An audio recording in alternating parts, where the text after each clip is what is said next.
two homeless twins stand shivering at the gates of a millionaire's mansion, begging to be let in. But when the owner sees their faces, he bursts into tears. What shocking secret do they share? Stay tuned to find out.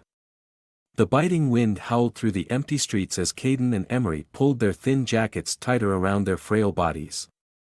Winter in New York was unforgiving, especially for two 14-year-old boys who had nowhere to call home. Their fingers were numb, their stomachs hollow, and their legs ached from walking all day in search of shelter. They had learned to survive on the streets, scavenging for food in restaurant dumpsters, sneaking into laundromats to warm up for a few minutes before being chased out, and sleeping in abandoned buildings when they could find one that wasn't already claimed by others. Some nights, luck was on their side. Most nights, it wasn't. Tonight was one of those nights. The snow fell heavier, and the icy pavement beneath their worn-out sneakers felt like shards of glass cutting into their soles. Emery coughed, his breath coming out in small, white clouds. "We can't stay out here," he whispered, his voice barely audible over the wind. Caden looked around desperately. He was always the one who tried to be strong for both of them, but even he felt hopeless now. No shelters had space. No churches were open this late. No alley felt safe enough. Then, his eyes landed on something in the distance, a house. No, not just a house. A mansion. It was the kind of place they only saw in magazines when they flipped through discarded newspapers at bus stops. Towering gates, stone walls, and enormous windows glowing warmly against the night. It looked like a dream, untouchable, unreal. "That's Hayward's place," Emery murmured. Caden glanced at him. "Who?" "The billionaire," Emery said, his teeth chattering. "Winslow Hayward. I heard some guys talking about him once. They say he never lets anyone in. Lives alone. Like a ghost in that giant house." Caden hesitated. They had begged before, but rich people rarely cared. Most of them ignored kids like them, looking through them as if they were invisible. But what other choice did they have? The cold was relentless, and if they didn't find warmth soon, they wouldn't make it through the night. "Come on," Caden said, grabbing Emery's arm. Together, they approached the towering iron gates. Caden pressed the buzzer, his frozen fingers barely able to move. There was no answer. He pressed it again, harder this time. "Please," Emery called out weakly. "We just need somewhere to stay. Just for a night." Silence. Snow continued to fall, settling onto their shoulders, their hair, their lashes. Caden clenched his jaw, preparing to turn away when the gates clicked. They swung open just enough for a tall, shadowy figure to emerge from the darkness beyond. The man's face was partially hidden under the dim glow of the porch light, but his piercing gaze locked onto them. He didn't speak. Caden's heart pounded. Something about this man's presence sent a chill down his spine that had nothing to do with the cold. Then, as if frozen in place, the man stared at them for a long, unbearable moment. His breath hitched, his lips parted slightly, and his hands trembled. And then, he did something neither of them expected. His eyes filled with tears. The silence stretched between them, thick and heavy like the winter air. Caden and Emery stood motionless at the entrance, snowflakes melting into their tangled hair. The man before them, Winslow Hayward, seemed frozen in time.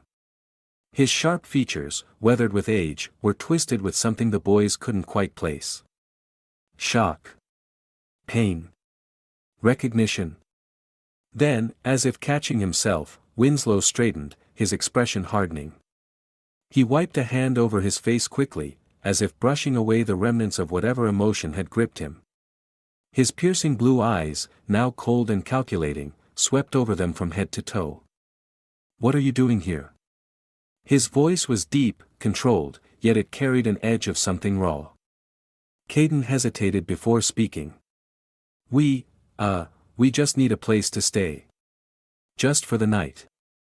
His voice was steady, though his body was trembling from both the cold and the unease creeping up his spine. Winslow narrowed his eyes. "You think you can just walk up to my house and ask to be let in?" Emery took a small step forward, clutching the sleeves of his tattered hoodie. "We have nowhere else to go," he said quietly, his voice barely above a whisper. The billionaire didn't respond right away. Instead, he continued to stare at them, his fingers twitching at his sides. He opened his mouth as if to say something but then clamped it shut. His gaze flickered, landing on Caden's face for a moment longer than necessary, then shifting to Emery. His chest rose and fell with a deep, measured breath. Caden wasn't sure why, but the way this man was looking at them made his stomach churn. It wasn't the usual look they got from strangers: pity, disgust, or indifference. This was something different. Something unnerving. "We don't want money," Caden added quickly. "We just need warmth. Just for tonight." Winslow's jaw tightened. He looked toward the gate, then back at them, as if weighing some unseen force in his mind. The snowfall around them thickened, the wind howling through the trees. Then, finally, he sighed. "Inside. Before I change my mind." The boys exchanged a quick glance before stepping cautiously through the gates.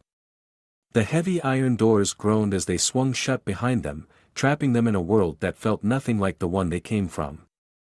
The driveway was long, stretching toward a massive house that looked even grander up close.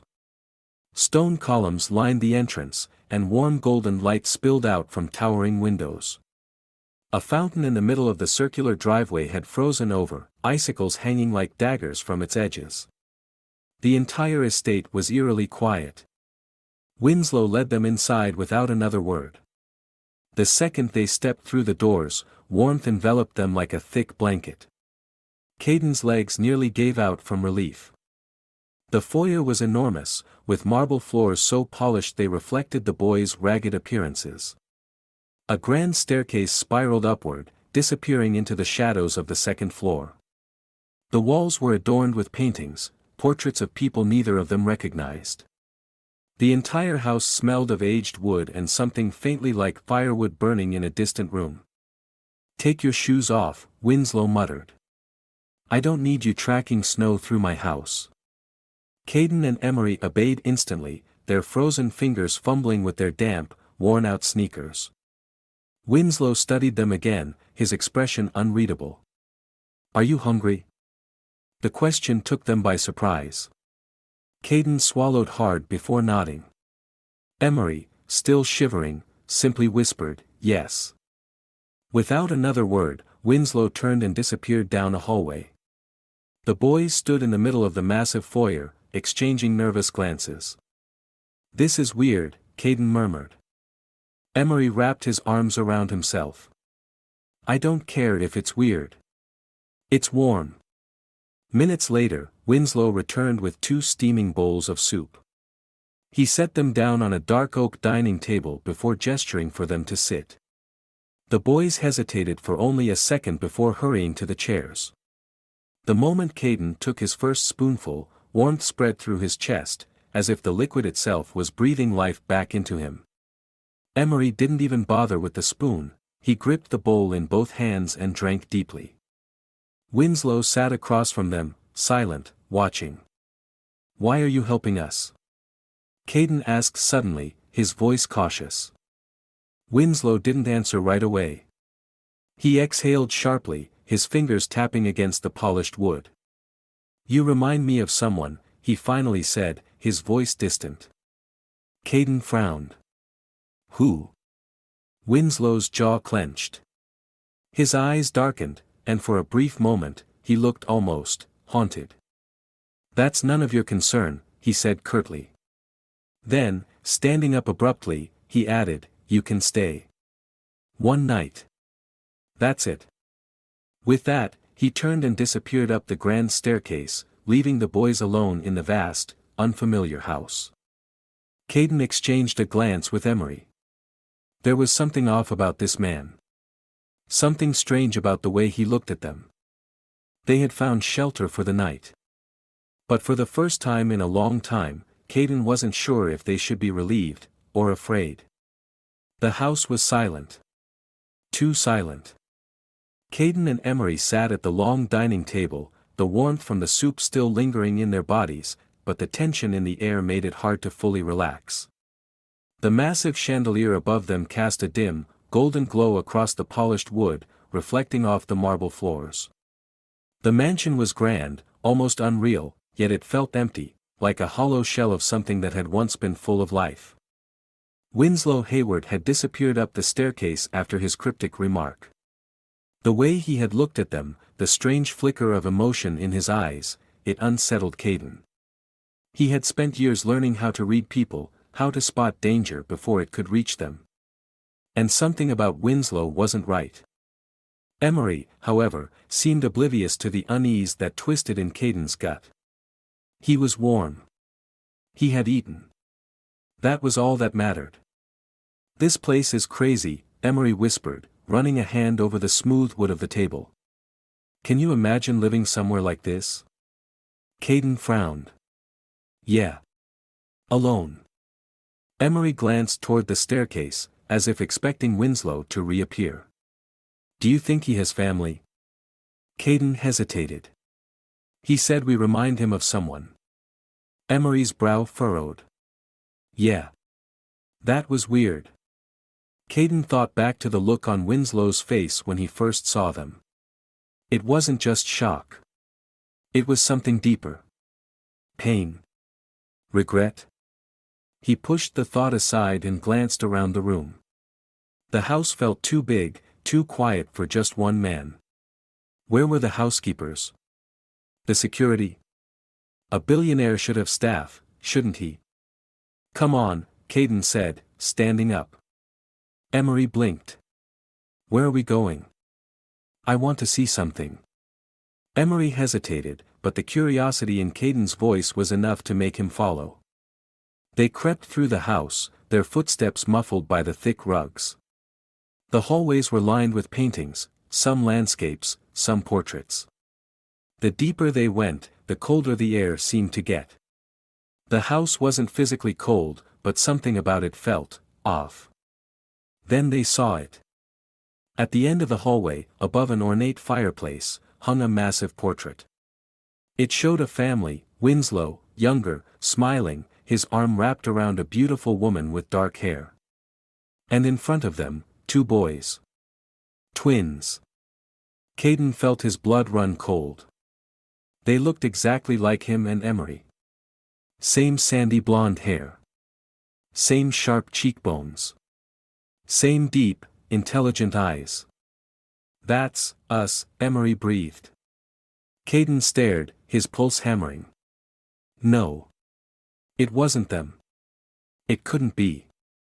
But the resemblance was terrifying. A floorboard creaked behind them. Both boys spun around. Winslow stood in the shadows, his face unreadable, his hands clenched into fists at his sides. "You weren't supposed to see that," he said, his voice low and strained. For the first time since entering the mansion, Caden felt something he hadn't in a long time. Fear. Caden's heart pounded so hard he thought Winslow might hear it. Emery stood frozen beside him, his wide eyes darting between the portrait and the man in the shadows. The dim light from the hallway flickered against Winslow's sharp features. His jaw was tight, his fingers twitching slightly as if he were restraining himself from something, anger, grief, or maybe something worse.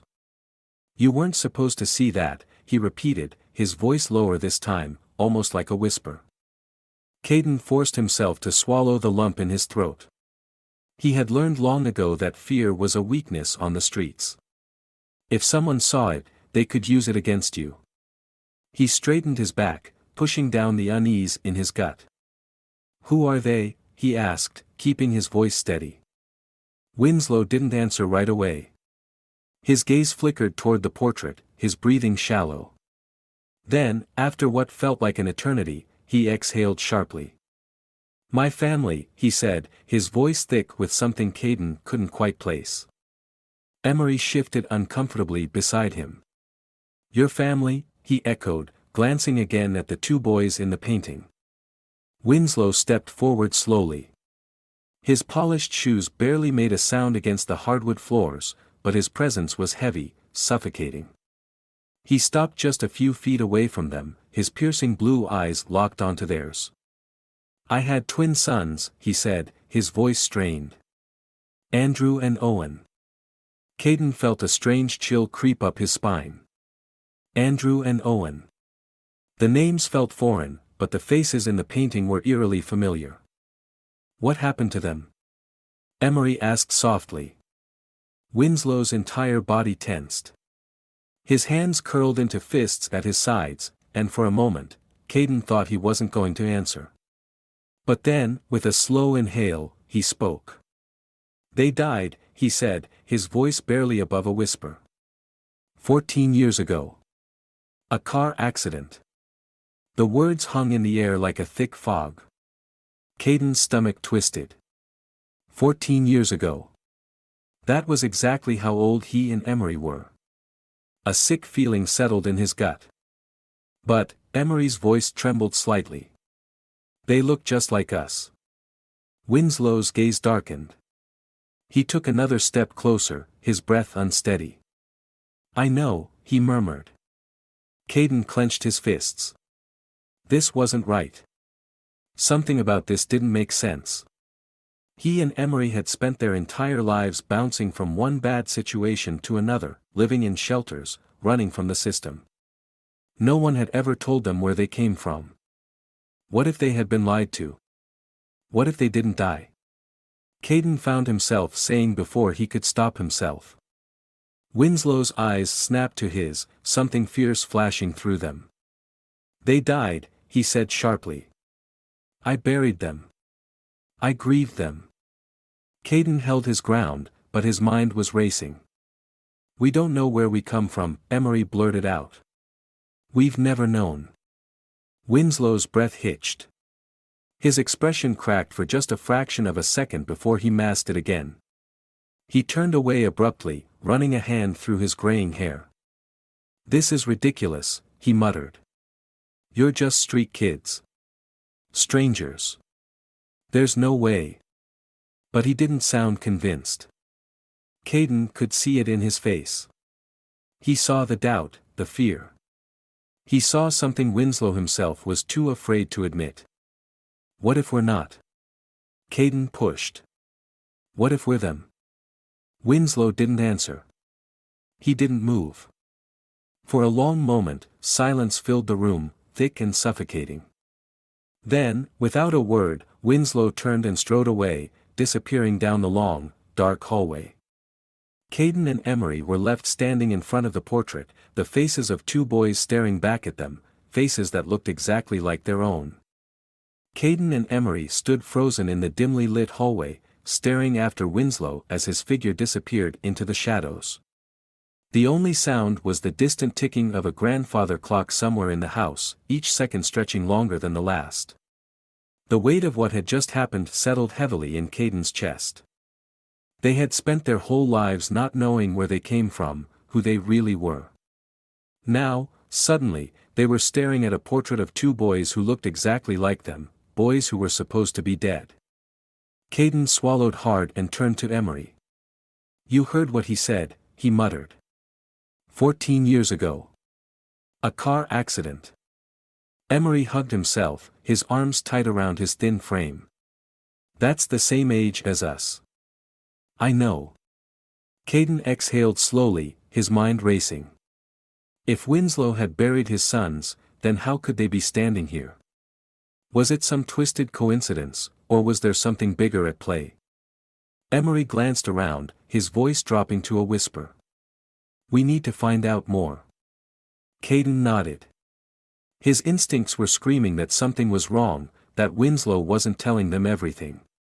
If they wanted answers, they'd have to find them on their own.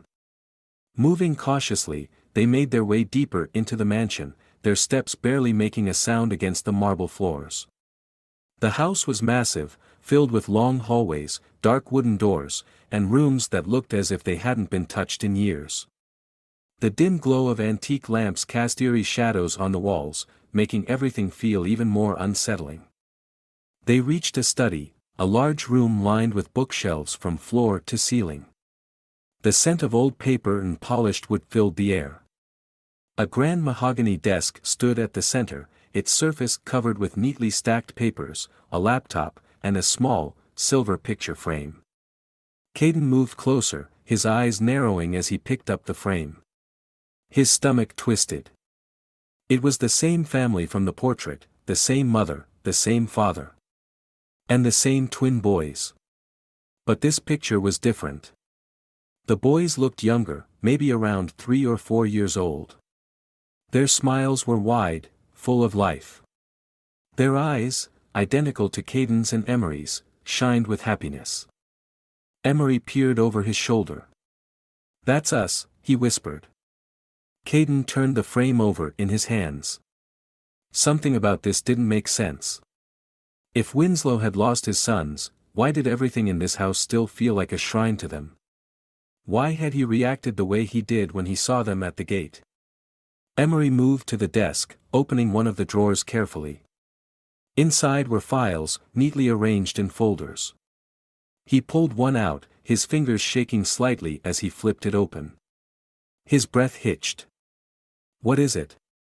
Caden asked, moving to his side. Emery turned the file so Caden could see. Inside were newspaper clippings. Headlines jumped out at them. Tragic accident claims lives of Hayward twins. Billionaire's family destroyed by car crash. Mysterious fire at orphanage raises questions. Caden's blood turned to ice. He grabbed the last article, his eyes scanning the page. A fire broke out at St. Mary's Home for Children just weeks after the accident that claimed the lives of Andrew and Owen Hayward. Authorities suspect arson, but no suspects have been identified. Records of children in the orphanage at the time were lost in the fire, making it impossible to confirm identities of those affected. His hands trembled as he looked at Emery. "That was our orphanage." Emery nodded slowly, his face pale. "We were just babies when it burned down. We don't remember anything before that." Caden's mind spun. If the fire had destroyed all records, if no one knew exactly who had been there, then what if the Hayward twins had survived? What if they had been taken in by the orphanage, given new names, and forgotten? What if they were Andrew and Owen? A sharp noise from the hallway made both boys jump. Footsteps. Caden shoved the file back into the drawer, and Emery placed the picture frame exactly where it had been. The footsteps grew louder. Caden grabbed Emery's arm and pulled him behind one of the bookshelves just as the study door swung open. Winslow entered. He stood still for a moment, his posture tense. Then he moved to the desk, his hands hovering over the papers as if searching for something. His fingers curled into fists. His breathing was heavy. And then, barely above a whisper, he said something that made Caden's heart stop. "They're alive." Caden felt Emery stiffen beside him. Winslow let out a shaky breath, then turned and left the room, the door clicking shut behind him. For several long moments, neither of them moved. The only sound was the pounding of Caden's heart in his ears. Finally, Emery whispered, "He knows." Caden swallowed hard, his mind spinning with everything they had just learned. Winslow Hayward knew the truth. And now, so did they. Caden and Emery remained hidden behind the bookshelf long after Winslow had left the study. Their hearts pounded in unison, their minds racing with the weight of what they had just discovered. "They're alive." The words had come straight from Winslow's mouth. He knew. He knew they weren't just random homeless kids who happened to resemble his sons. He suspected, or maybe even believed, that they were Andrew and Owen. Caden's pulse thrummed in his ears as he slowly turned to Emery, who looked pale and shaken. "He knows," Emery whispered. Caden nodded, swallowing against the lump in his throat. "Yeah. And if he knows," he hesitated, his thoughts spinning. "Why didn't he say anything? Emery's brow furrowed. Maybe he's scared. Or maybe he doesn't want it to be true. Caden clenched his jaw. That made sense. If Winslow had spent 14 years mourning his sons, if he had buried them, then the idea that they were still alive, after all this time, would be enough to shatter him. But that left one huge, terrifying question: if they hadn't died in that accident, what really happened to them? Caden pushed aside the thought and motioned for Emery to follow him. They crept out from behind the bookshelf, moving as silently as possible. The study felt even darker now, the weight of its secrets pressing down on them. "We need more," Caden whispered. "There has to be something else in this house that proves it." Emery hesitated, glancing toward the door as if expecting Winslow to return. "Where do we even look?"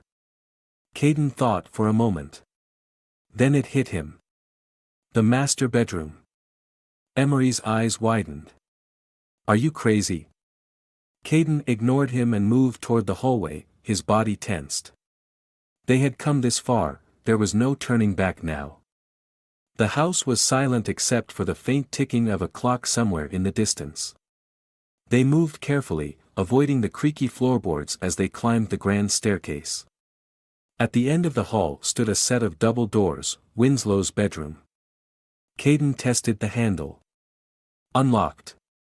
Taking a slow breath, he pushed the door open. The room was massive, draped in dark navy and deep mahogany tones.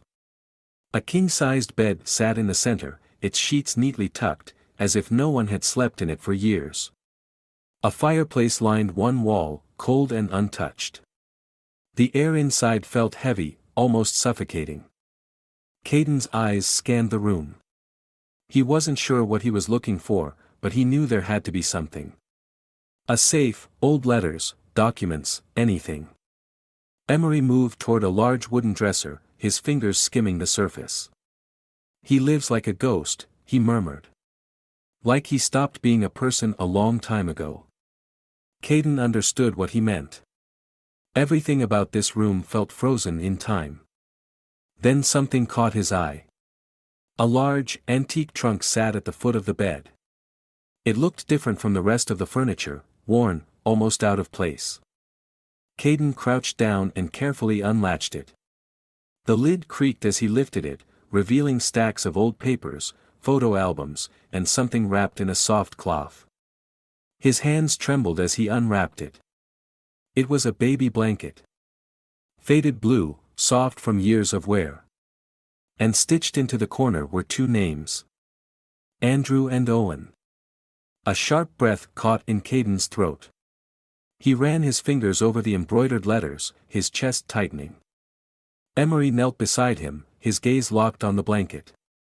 "Caden," his voice was barely above a whisper. Caden swallowed hard and reached deeper into the trunk, pulling out a small wooden box. He flipped it open, revealing two hospital bracelets inside. The names were there. Andrew Hayward. Owen Hayward. Their birth dates. Their weight. Their parents' names. Everything was there. Caden stared at them, his vision blurring. It was real. It was all real. Before he could speak, a voice cut through the silence. "I hoped I was wrong." Both boys froze. Slowly, they turned to see Winslow standing in the doorway, his expression unreadable. But his eyes told a different story. They were filled with grief. With shock. And with something Caden had never seen before. Hope. Caden's breath caught in his throat. Emery tensed beside him, his fingers still gripping the baby blanket. Winslow stood in the doorway, his broad frame casting a long shadow into the dimly lit room. His face was unreadable, but his eyes, were raw with emotion. Caden didn't know what to say. His mind was still reeling from what they had just found. The hospital bracelets. The baby blanket. The names. Andrew and Owen Hayward. Him and Emery. Winslow stepped forward slowly, his gaze locked onto the items in Caden's trembling hands. His throat bobbed as he swallowed hard, his lips parting as if he wanted to say something, but no words came out. Emery was the first to break the silence. "You knew," he whispered. His voice was barely audible, but the accusation in it was sharp. "You knew it was us."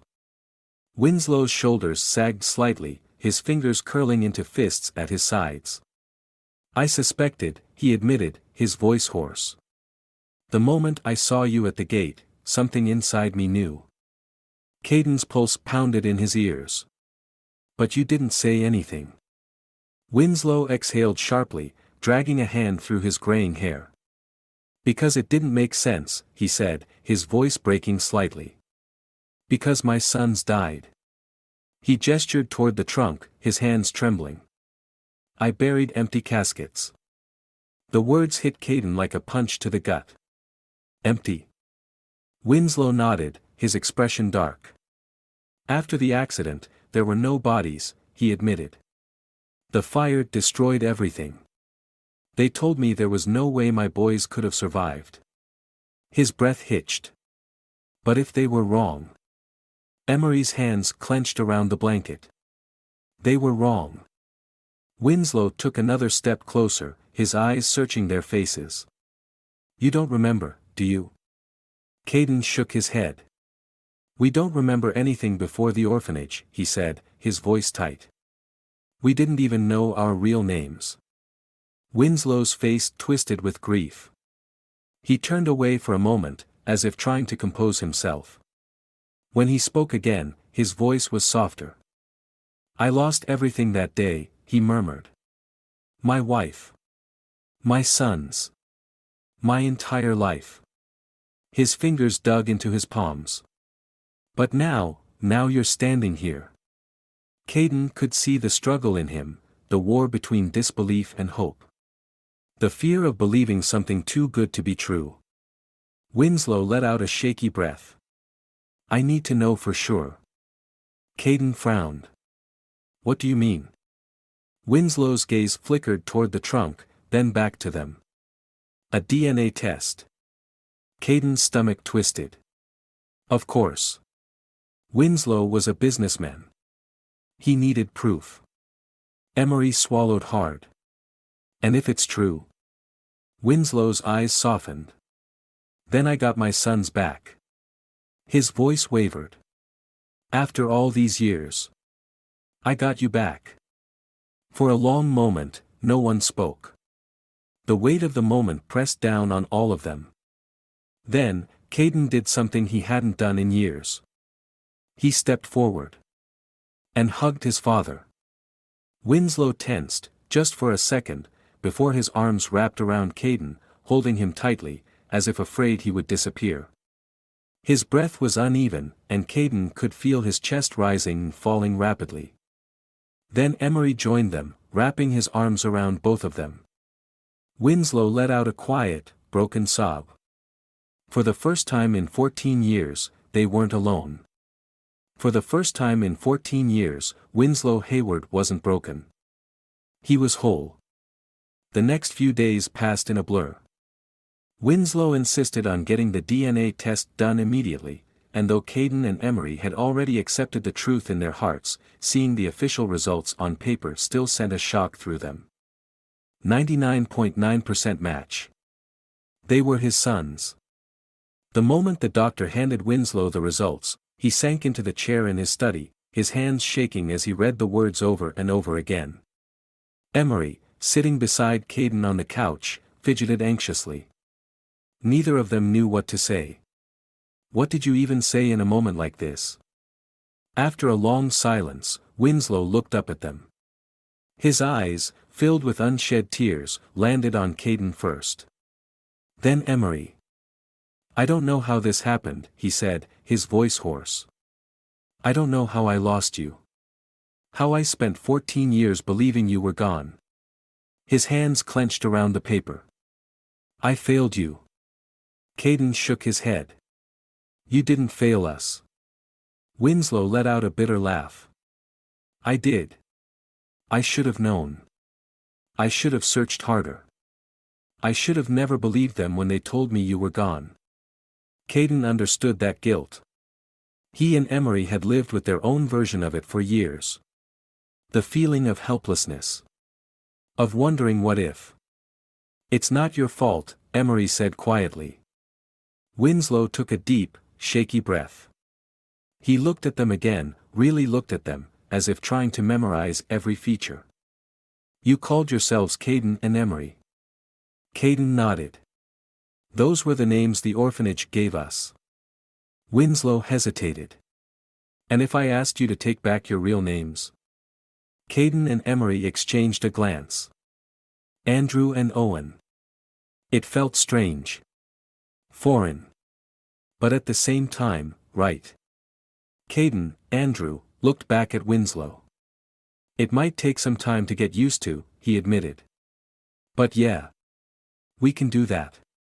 Winslow exhaled, the tightness in his shoulders easing just slightly. Then, almost hesitantly, he spoke again. "Will you stay?"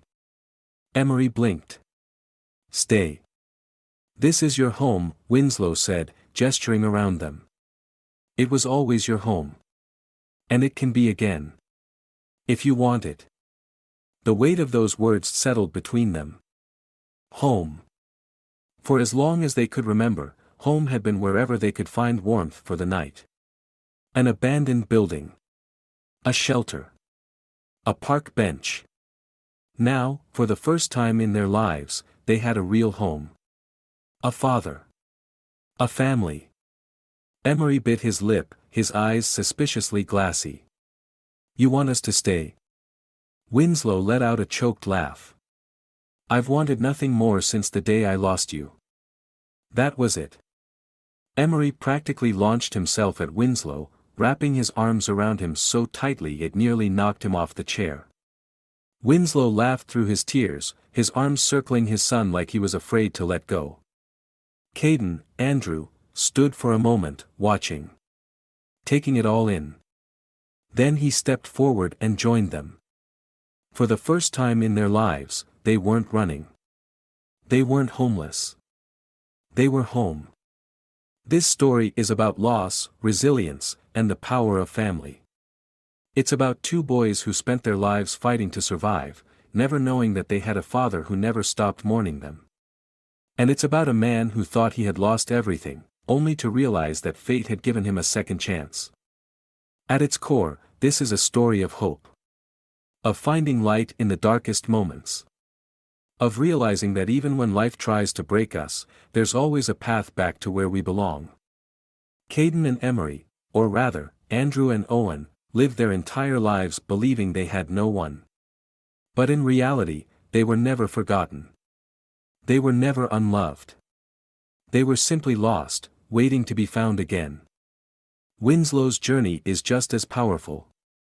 He isn't just a billionaire in a mansion, he's a broken man who carried grief for 14 years, only to have the very thing he lost returned to him. His pain, his regret, his hesitation, it makes him human. But what makes him whole again is his willingness to embrace the truth, to fight for the sons he thought he had lost forever. The ending isn't just happy, it's right. It's the kind of ending that reminds us that sometimes, no matter how lost we feel, we can still find our way home.